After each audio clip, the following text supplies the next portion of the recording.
चलिए स्टार्ट कर देते हैं क्लास को। एक्चुअली त्योहार का दिन है, शायद उतने लोग कनेक्ट भी ना हो पाए आज। तो टॉपिक हमें कंप्लीट करना है अपना, तो उसी के अकॉर्डिंग मैं स्टार्ट ये दे रहा हूँ टॉपिक को। वीडियो तो मिलेगी ही बाद में। आज हम सेंट्रल नर्वस सिस्टम को ही हम पढ़ रहे थे, उसी को कंटिन्यू करेंगे आगे। तो आज स्पाइनल कोड को मैं समझाने की कोशिश करूंगा आपको।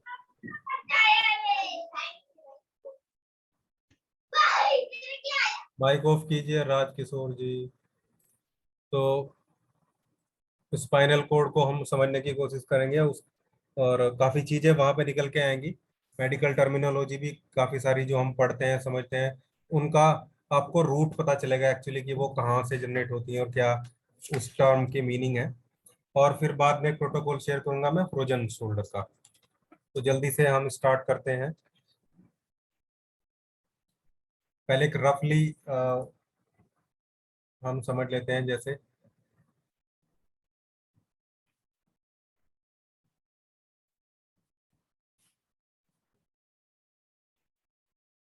ठीक है, ये मान लिया हमारा ब्रेन है। एक एग्जांपल ले रहे हैं ऐसे ही। और ये बीच में हमारी स्पाइनल कोड यहाँ पे एग्जिस्ट करती है। तो स्पाइनल कोड में क्या है, स्पाइनल कोड से दोनों साइड में कुछ जो है नर्व्स निकलती हैं। ऐसे नर्व निकलती रहती है। ठीक है, टोटल 31 पेयर जो नर्व्स की है वो निकलती हैं। जैसे हमारी स्पाइनल कोड में से नर्व निकलती है, वैसे ही हमारे ब्रेन में से भी नर्व जो है निकलती है। उनको हम क्रेनियल नर्व बोलते हैं, और जो स्पाइनल कोड में से निकलती है उनको हम स्पाइनल नर्व्स बोलते हैं। तो क्रेनियल नर्व भी पढ़ेंगे बाद में अगली क्लास में देखेंगे उनको। क्रेनियल और स्पाइनल नर्व्स को एक साथ में हम कंप्लीट कर लेंगे। तो ये 31 पेयर जो हमारी एक्चुअली यही हमारा पेरिफेरल नर्वस सिस्टम है, पीएनएस। क्योंकि यही हमारे फिर बाकी सारी पेरीफेरी में जाके वहां से सिग्नल लाने का और ले जाने का काम करती हैं। तो ये हमारा पेरिफेरल नर्वस सिस्टम है। और ये हमारा सेंट्रल नर्वस सिस्टम हो गया, सीएनएस, आपका ब्रेन और स्पाइनल ब्रेन से जुड़ आपकी मिड ब्रेन, ठीक है, मेड्यूला, ठीक है, पोन्स और मेड्यूला, ये सब हमारे। हालांकि होता तो उसी एरिया में है ये भी, मतलब माइंड के अंदर ही जाके चीजें होती है। क्या, चलो आगे बढ़ते हैं। तो ये हमारी स्पाइनल नर्व्स हमें देखने को मिलती है, और पेरिफेरल नर्वस सिस्टम भी हमें वहां पे देखने को मिलता है। अब अगर हम इस स्पाइनल कोड का एक कट सेक्शन निकाल के और यहाँ उसको देखें, ठीक है, क्रॉस सेक्शन निकाल के उसको हम देखें, तो लगभग इस टाइप का डायग्राम हमें देखने को मिलता है।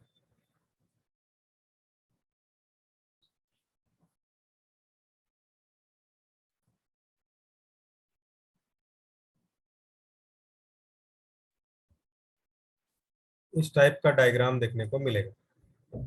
ठीक है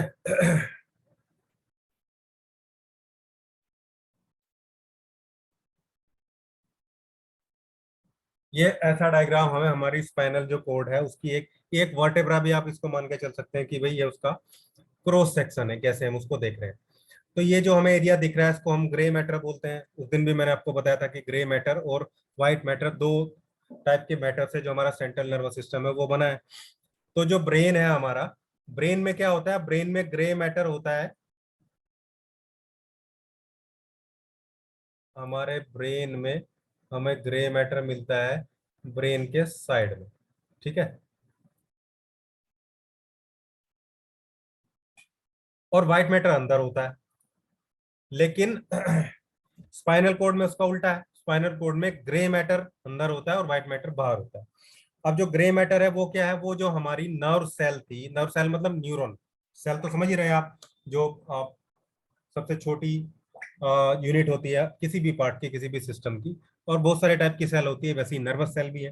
तो ये हमारा जो न्यूरॉन है, न्यूरॉन की जो सेल बॉडी है वो सब अंदर पड़ी हुई है स्पाइनल कोड में, इसलिए इसका ग्रे मैटर अंदर है। और जो उसके एक्सोन्स हैं वो बाहर पड़े हैं। ठीक है, तो इसलिए इसका ये क्या है, ग्रे मैटर है। ब्रेन में उसका उल्टा होता है। अब यहाँ भी हम मान के चलते हैं कि जो हमारी स्पाइनल कोड है, कोई भी आदमी जब खड़ा होगा तो एक उसकी बैक साइड होगी, एक उसकी फ्रंट साइड होगी। ठीक है, तो मान लो किसी भी यहाँ पे कुछ चीजें हमें समझनी जरूरी है जो मैं आपको बता रहा हूँ, और कुछ वो टेक्निकल टेक्निकल मतलब मेडिकल टर्म्स भी हैं, मेडिकल टेक्निकल टर्म्स भी हैं। तो जब कोई आदमी खड़ा है, ठीक है, तो उसकी एक बैक वाली साइड होती है और एक फ्रंट वाली साइड होती है। तो जो बैक वाली साइड है उसको हम मेडिकली टर्म में बोलते हैं डोर्सल। बैक मतलब डोर्सल। और जो फ्रंट वाली साइड है उसको वेंट्रल बोलते हैं। बहुत बेसिक टर्मिनोलॉजी के साथ में मैं बता रहा हूँ, लेकिन जरूरी है उसको उतना ही बेसिक समझना।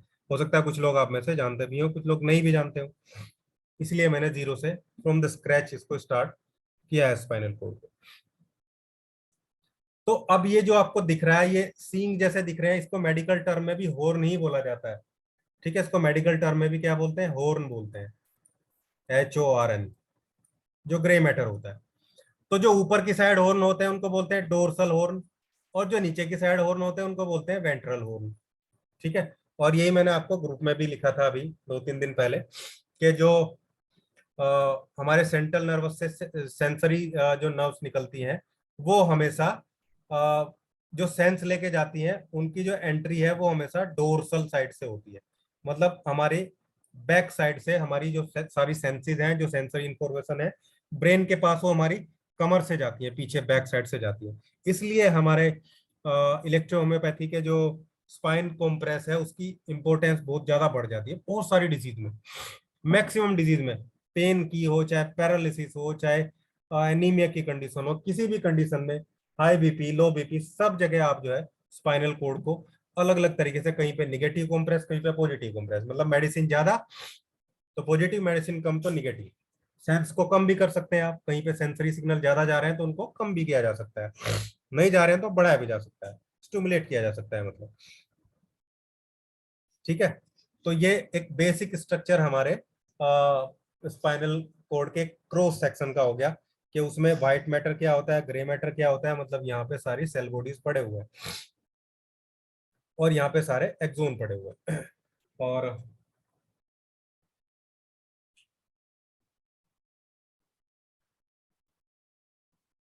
अब हम थोड़ा आगे बढ़ते हैं, और अब इसकी पूरी फिजियोलॉजी को समझने की कोशिश करते हैं, कि कैसे जो स्पाइनल नर्व्स हैं हमारी वो कैसे बनती हैं, स्पाइनल नर्व्स किसे बोलते हैं। ठीक है, और किस तरीके से हमारी बॉडी में सारी चीजें एंटर होती है।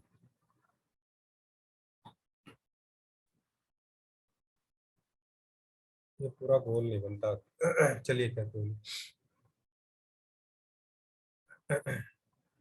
तो ये हमने मान लिया अपना सेंट्रल नर्वस सिस्टम को लिया हमने, स्पाइनल कोड हो गई हमारी। और यहाँ पे हमने एक और क्रॉस सेक्शन एंटर कर लिया, देखने के लिए एक्चुअली हमें करना है थोड़ा सा इस पे काम।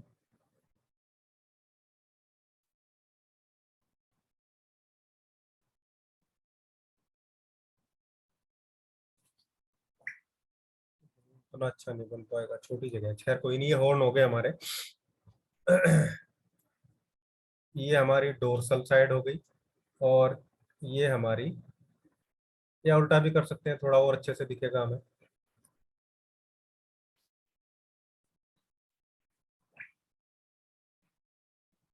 ये हमारी डोर्सल साइड होगी, ये हमारी वेंट्रल साइड होगी, मतलब ये बैक साइड है। डोर्सल का मतलब ये बैक साइड होगी। और मान लो कोई भी स्टिमुलाई या कोई भी सेंसेशन जो है हैंड के थ्रू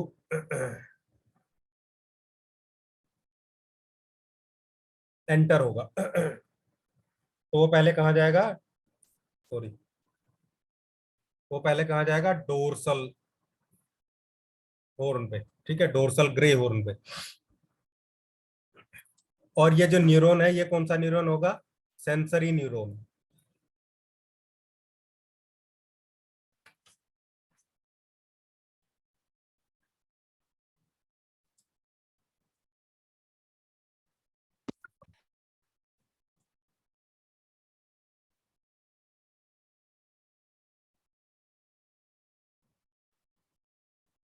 ये सेंसरी न्यूरॉन होगा जिसके थ्रू इंफॉर्मेशन एंटर होगी यहाँ आपकी स्पाइनल कोड में। ठीक है, फिर यहाँ से ये न्यूरॉन यहाँ पे एंड हो जाएगा, यहाँ से फिर साइनैप साइनैप करके, साइनैप मतलब दो न्यूरॉन का जहाँ पे जंक्शन होता है, बताया था मैंने आपको।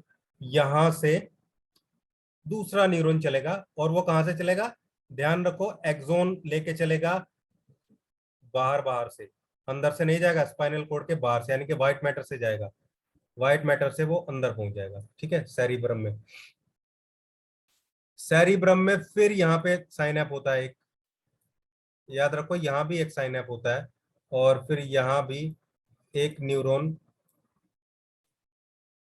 एंटर होगा। एक्चुअली क्या है, इस वाले न्यूरॉन को हम बोलते हैं इंटर न्यूरॉन या एसोसिएशन न्यूरॉन। ठीक है, इंटर क्योंकि ये दो को ज्वाइंट कर रहा है। यहाँ भी बाद में एक इंटर न्यूरॉन आता है, वो आगे देखेंगे उसको।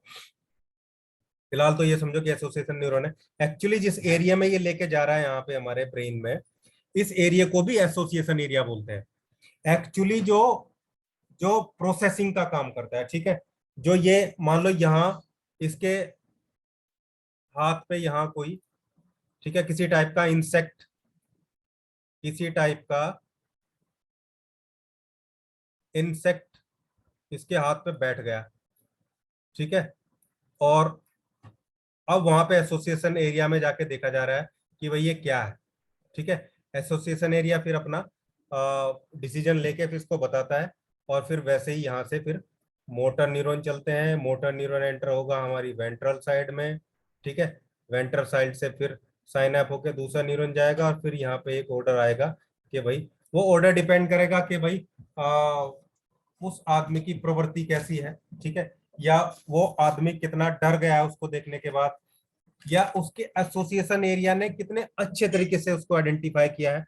अगर ये बहुत हार्मफुल चीज है तो वो उसको ऐसे गिराने की कोशिश करेगा ताकि उसको ये बाइट ना कर ले उसको। ठीक है, अगर वो उसको लगता है कि बहुत ज्यादा नुकसान नहीं होगा तो इसको मारने की कोशिश भी करता है। उस पर्सन की मेंटेलिटी पे, माइंडसेट पे सब कुछ डिपेंड करता है कि एक्चुअली वो क्या चाह रहा है वहां पे।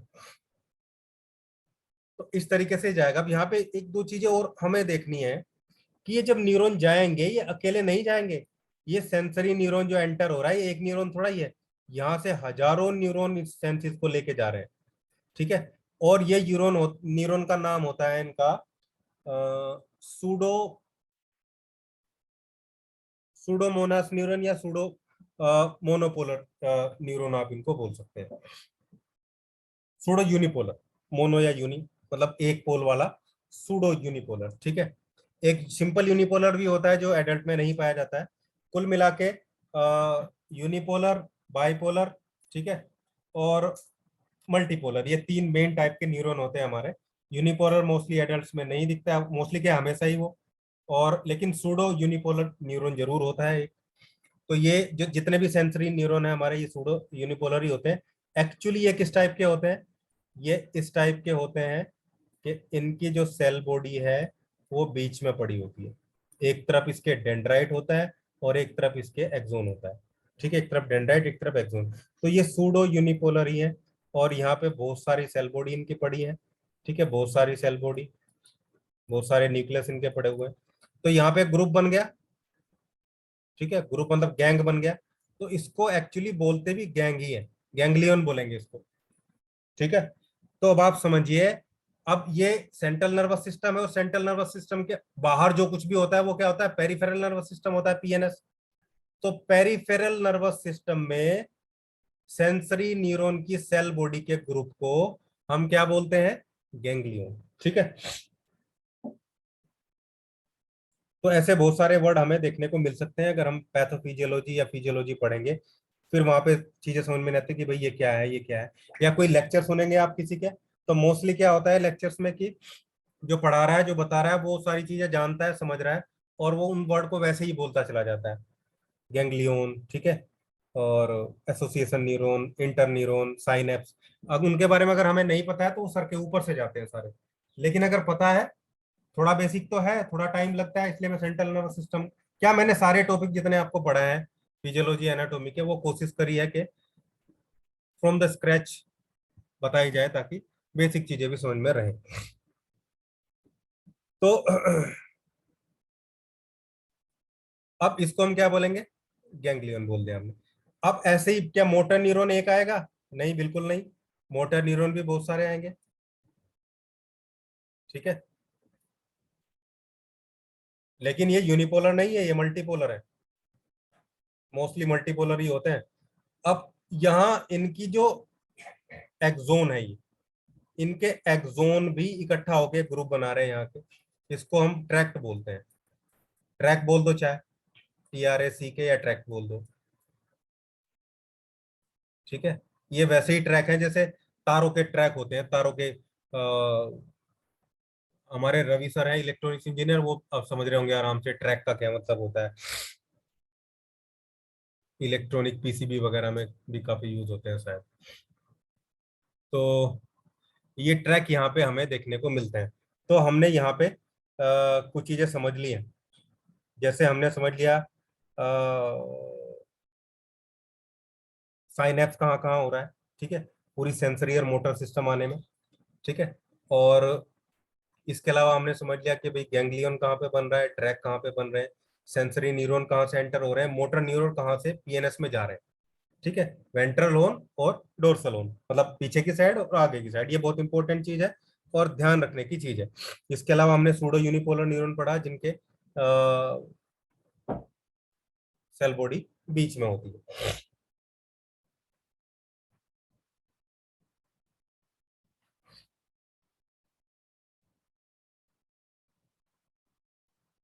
हाँ ठीक है। अब कुछ और चीजें भी हैं, दो चीजें और हैं। डायग्राम थोड़ा छोटा हो गया, और दूसरा बनाऊंगा तो टाइम तो है अभी, दूसरा ही बना देता हूँ, क्योंकि समझ में तभी अच्छा आएगा, क्योंकि दो बहुत इंपॉर्टेंट पॉइंट हैं इसमें।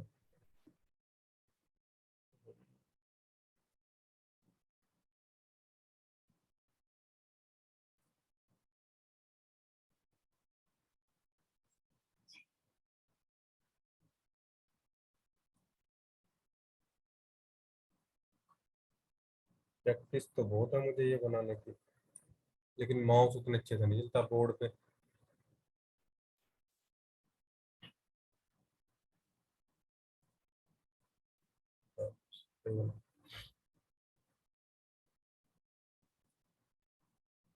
तो अब हमने क्या देखा है कि भाई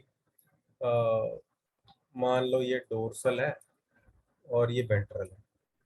तो यहाँ से एंटर हो रहे हैं सेंसरी न्यूरॉन।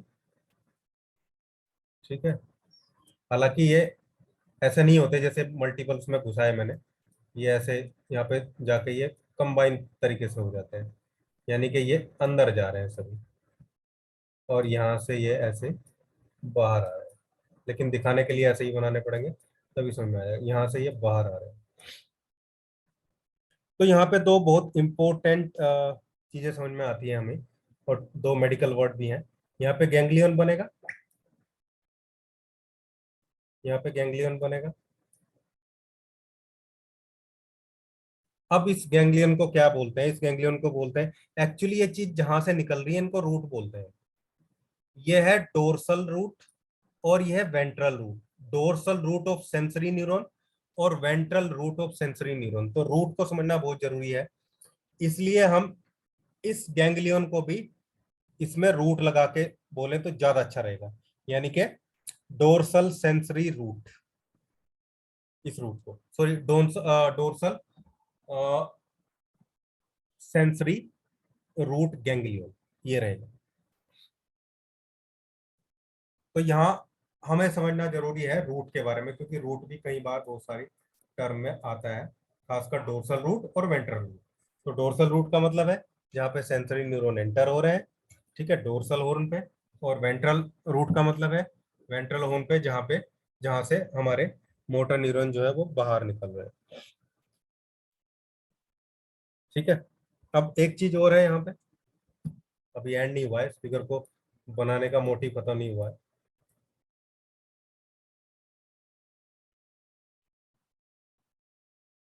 अब हमने इनको भी क्लब कर दिया, इसको भी मैंने क्लब करके एक ग्रुप बना दिया, इसको क्लब कर दिया, सेंसरी और मोटर दोनों को क्लब हो गए, मतलब ये दोनों मिलके काम करेंगे। और जब भी ये दोनों मिलके काम करेंगे तब हम इसे क्या बोलेंगे, नर्व। यही नर्व है, स्पाइनल नर्व यही है। ठीक है, हालांकि नर्व तीन टाइप की होती है, सेंसरी नर्व जिसमें सारी सेंसरी न्यूरॉन होते हैं, मोटर नर्व जिसमें सारे मोटर न्यूरॉन होते हैं, और मिक्स नर्व जैसी ये आपके सामने अभी। ठीक है, तो इस तरीके की जो एक्टिविटी है जहाँ पे एक तरीके का रिएक्शन एक्शन हमें देखने को मिलता है, वहां पे सारे मिक्स नर्व ही होते हैं। तो ये पूरे के पूरे इसके कॉम्बिनेशन को हमने क्या बोला है, नर्व। और यही 31 पेयर नर्व्स हमारे सेंट्रल नर्वस सिस्टम के स्पाइनल कोड में होती है। यही 31 नर्व्स जो हमारे अलग अलग ऑर्गन में वहां पे जाती है। इसकी एक फिगर मैं शेयर कर दूंगा ग्रुप में, जहां से आप देखेंगे कि कितनी जो 31 स्पाइनल नर्व्स हैं हमारी, वो स्पाइन के किस एरिया से निकलती हैं। ठीक है, और सर्वाइकल, थोरेसिक, लंबर और जो सैक्रल रीजन होता है वहां से नर्व्स हमारी सारी निकलती हैं, और फिर वो बॉडी के अलग अलग पार्ट में जाके अलग अलग ऑर्गन को स्टिमुलेट करती हैं, अलग अलग ऑर्गन की एक्टिविटी को रिफ्लेक्ट करती है। इसलिए इलेक्ट्रोहोम्योपैथी में जो है हम जो हमारी स्पाइनल कोड है वहां से कंप्रेस करके बहुत सारी चीजों को मैनेज कर सकते हैं बैक साइड से, जहाँ पे सेंसरी इनपुट हमें देखने को मिलता है। आउटपुट वाले एरिया में उतना इफेक्ट उसका नहीं है, क्योंकि कैविटी बहुत बड़ी हो जाती है स्पाइनल कोड के आगे, जो हमारी बॉडी कैविटी होती है उसमें काफी एरिया हो जाता है। लेकिन फिर भी पॉइंट नंबर 5, 6 और जो नेवल वाला एरिया होता है हमारा 24 या 26, वो काफी इंपॉर्टेंट होता है, वहां से काफी चीजें फिर भी मैनेज की जा सकती हैं। लेकिन केवल ऐसा नहीं है कि बैक साइड में अप्लाई करने से केवल आपके जो डोर्सल एक्टिविटी है वही कवर होगी, वही मेंटेन होगी, ऐसा नहीं है। वहां से वेंट्रल एक्टिविटी भी, क्योंकि डोर्सल एक्टिविटी मैनेज होगी तो सीधी सी बात है कि मोटर यानी कि वेंट्रल सेंसरी एक्टिविटी यानी कि डोर्सल, और वेंट्रल मतलब मोटर, तो एक चीज मैनेज होगी तो दूसरी अपने आप बैलेंस हो जाएगी। ये चीज हमें ध्यान रखनी है।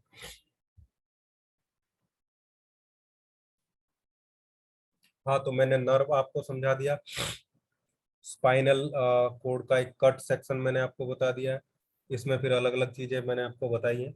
और जैसे हमने इसके जो कंपोनेंट थे, जो खासकर ग्रे मैटर वाइट मैटर है, वो हमने अच्छे से इसमें कवर कर लिया है।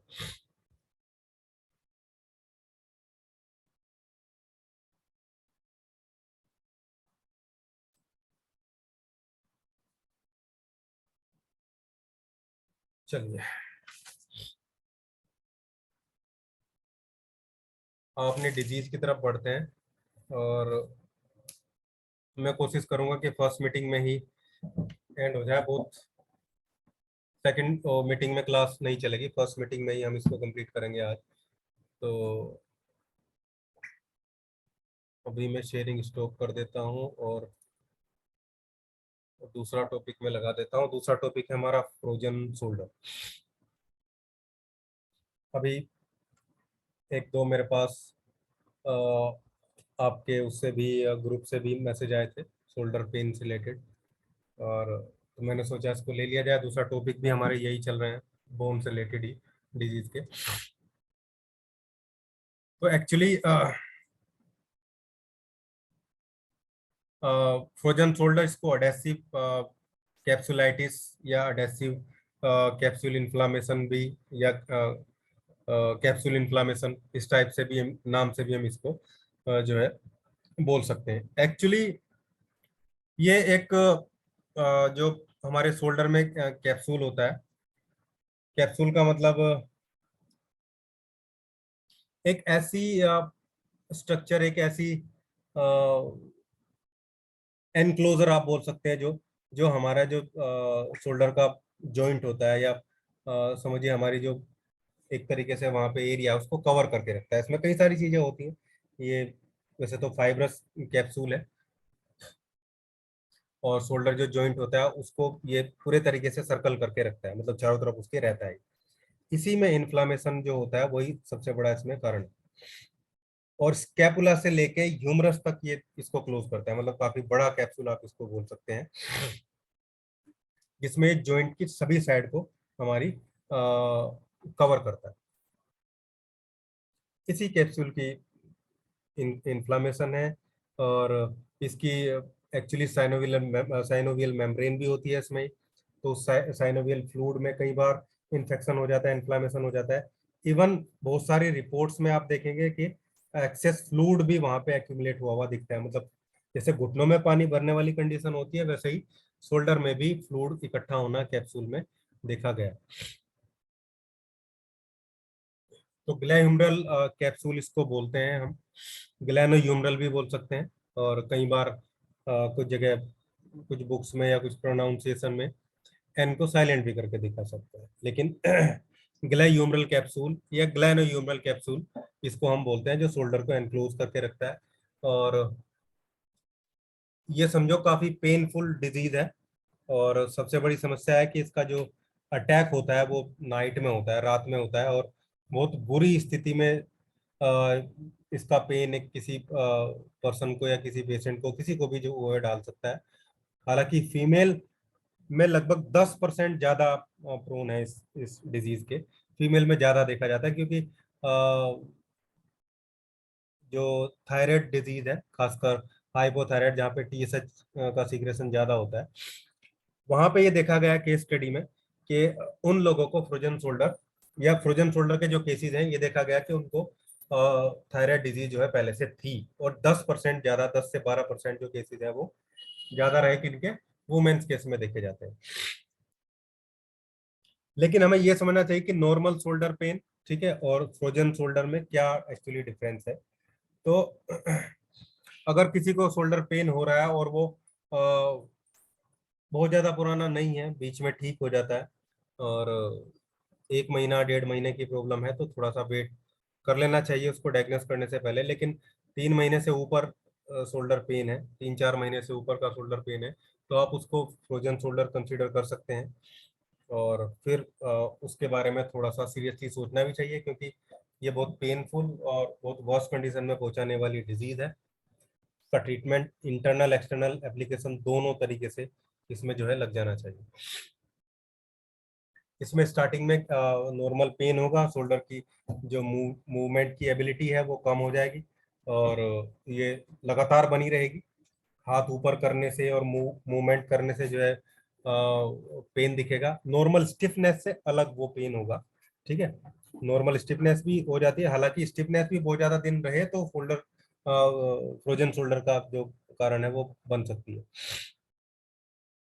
इस तरीके से फिर धीरे धीरे बुरी स्थिति आती है, और कई बार लॉक होने की कंडीशन भी चली जाती है, ठीक है, कि एक जगह लॉक हो जाता है शोल्डर। तो लॉक का मतलब यह है कि वो उतना पेन है कि वो उसको हल्का सा भी हिला नहीं पाएगा, हिलाएगा तो बहुत ज्यादा पेन होता है। तो ये एक्चुअली इसकी कंडीशन में हमें देखने को मिलता है, सिम्टम में जो मैं बता रहा हूँ आपको। और इसकी इटियोलॉजी की बात करें या भी कारण की बात करें या रिस्क फैक्टर की बात करें, तो वही है, डायबिटीज है, थायराइड है, या शोल्डर की इंजरी हुई है किसी को, कैंसर वाले लोगों को भी, या पार्किंसन डिजीज है जिनको, या फिर पैरालिसिस के जो पेशेंट्स हैं उनमें ये देखने को मिलता है। या एक थोड़ी जगह में जो सोने वाले लोग हैं जिनको वो ज्यादा जगह नहीं मिलती, फुटपाथ पे सोने वाले लोग, लगातार एक जगह पड़े रहने जैसी कंडीशन, ठीक है, ऐसे लोगों में ये काफी देखने को मिलता है। और इन्फ्लामेटरी कंडीशन है ये भी, ठीक है, इन्फ्लामेटरी रिएक्शन होता है। और जो मैंने दिन में भी ग्रुप में लिखा था, मखाने एक जो ड्राई फ्रूट होता है, इंग्लिश नेम मेरे समझ में नहीं आ रहा है उसका, ये लगभग अर्थराइटिस हो, ठीक है, साइनोवियल फ्लूइड की प्रॉब्लम भी अगर है, तो ओस्टियोक्लास्ट ओस्टियोब्लास्ट दोनों टाइप की जो एक्टिविटी हमारे बोन में होती है, दोनों को बहुत अच्छे से वो मेंटेन करता है। तो उसको आप पेशेंट को दे सकते हैं मेडिसिन के साथ में, मतलब बोल सकते हैं कि भाई उनको खाइए थोड़े दूध के साथ में, तो वो बनेगा ही। तो पैथोफिजियोलॉजी में तो देखें, हालांकि इसमें भी बहुत सारे जगह यही स्टडी में है कि ऐसा कोई क्लियर कारण इसका नजर नहीं आता है, कई बार बिना इन सब चीजों के भी ये फ्रोजन शोल्डर जो है वो देखा गया है। ठीक है, यानी कि फ्रोजन शोल्डर या शोल्डर इन्फ्लामेटरी कंडीशन। ठीक है,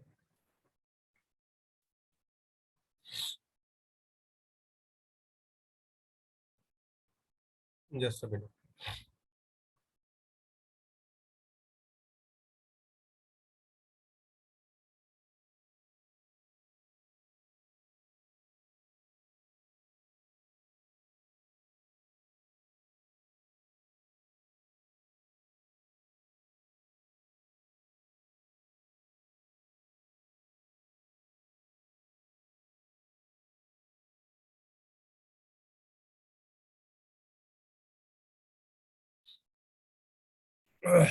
सॉरी सर।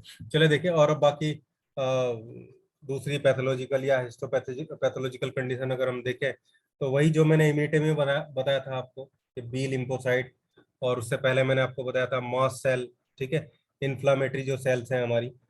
ठीक है, और जो मैक्रोफेजेज हैं, वो सब, वो सारा रिएक्शन ही यहाँ पे देखने को मिलता है।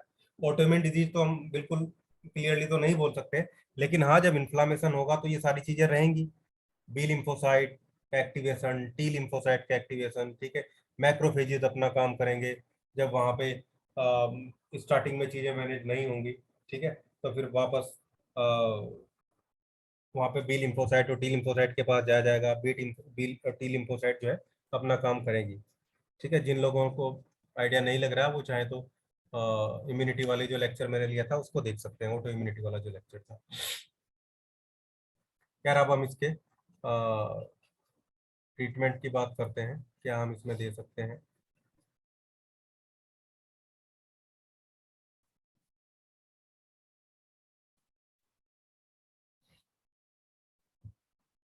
ये फिगर मैं इसलिए लगाता हूँ ताकि आप देखें समझें, जब आप लोगों की रिपोर्ट पढ़ें, सीटी स्कैन वगैरह पढ़ें, तो वहाँ पे चीज़ें समझ में आए कि एक्चुअली कहाँ पे लीजन है और किस जगह कोई नोड्यूल देखने को मिल रहा है।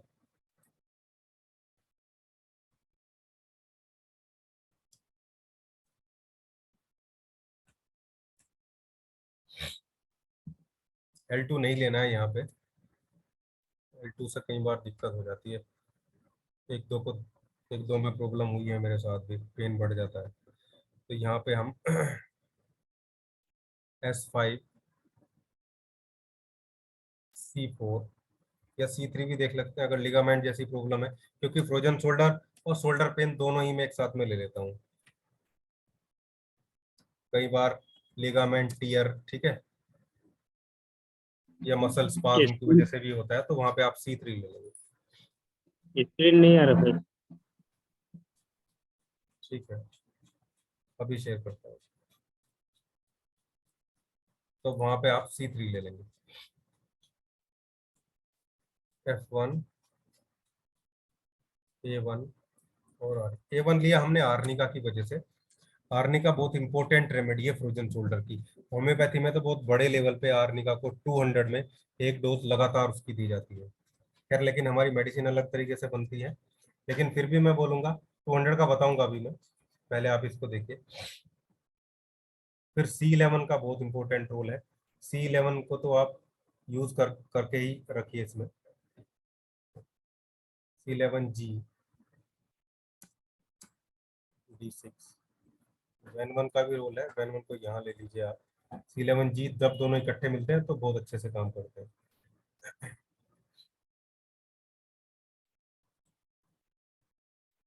A1, F2, S5, C4, W, वही वाला सेम जो हमारा कॉम्प्रेस है, यूनिक या universal compress. D4, compress and oil, दोनों एप्लीकेशन होंगे, पहले कॉम्प्रेस फिर ऑयल। इसके अलावा अब एक और चीज जो मैंने बहुत बार, कई बार मैंने आजमाया है, होम्योपैथिक तरीके से है हालांकि वो मैं देखता हूँ कि S2 में लाइकोपोडियम है, तो इसका 200 की डोज जब मैंने दी है लगातार, खासकर राइट शोल्डर में अगर प्रॉब्लम दिखी है, राइट शोल्डर में जो प्रॉब्लम दिखती है, अब क्योंकि मेरे पास दोनों टाइप की मेडिसिन ही रहती हैं, क्योंकि बेस तो था ही मेरा होम्योपैथ, हालांकि अब मैक्सिमम इलेक्ट्रोहोम्योपैथी है, लेकिन आइडिया तो सभी मेडिसिन का ही है लगभग, ज़्यादा नहीं लेकिन 600-700 मेडिसिन तो अच्छे कंटर्स हमने पढ़ी रखी है। ठीक है, डिप्लोमा के ड्यूरेशन में भी सारी पढ़ी थी और बाद में प्रैक्टिस में भी। तो S2 का 200 जब राइट शोल्डर पेन में दिया जाता है तो बहुत अच्छा काम करता है, पेन को मैनेज करता है। A2 का 200 भी मैंने देखा है कई बार देखे, ये भी शोल्डर पेन में अच्छा काम करता है। ये सब आप इंटरमिटेंटली दे सकते हैं, इंटरमिटेंटली देते रहिए इनको बीच बीच में। पता नहीं स्पेलिंग क्या होगी, इंटरमिटेंटली, चलो जो भी होगी देख लेना आप लोग। इंटरमिटेंटली मतलब बीच बीच में आप इनको देते रहिए। बीच बीच में क्या क्या देते रहिए, F1 का 1000, बल्कि F1 हमने वहां भी ले लिया है। F1 बहुत अच्छे से काम करता है, F1 में एकोनाइट भी होता है। F1 का 1000 देते रहिए, S2 देते रहिए, ठीक है, A2 देते रहिए। और बिल्कुल बोन की प्रॉब्लम ही नजर आती है, वहां पे नोड्यूल बने हुए हैं, तो C4 का 200 भी आप इसमें इंटरमिटेंटली देते रहिए। ये सब अलग अलग तरीके से शोल्डर पेन में सारे काम करते ही हैं, सारा लगभग लगभग ट्रीटमेंट ही है। L2 आप देके देख सकते हैं, लेकिन मैं ये नहीं बोलूंगा सब केसेस में, लेकिन कई बार जो है दिक्कत हो जाती है। फिर भी सेफर साइड अगर लेके चलेंगे तो फिर L2 आप इसमें ना ऐड करें तो ज्यादा अच्छा है।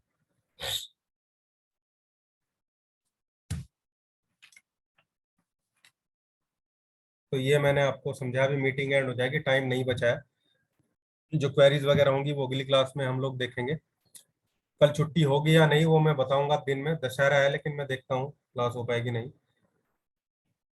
बीपी बढ़ाओ तो क्या दिक्कत है सर, D6 में तो ले रहे हैं हम, इसकी वैल्यू और थोड़ी कम कर दो, ठीक है ना, 5 बूंद के बजाय 3 बूंद डाल दो, W ही ले लो चलो। लेकिन आर के बिना शोल्डर पेन कंट्रोल होता नहीं। बीपी का RE A1 के साथ संबंध क्या है, वो रेमेडी समझने से समझ में आएगा आपको जब जब आप देखेंगे। खैर कोई नहीं,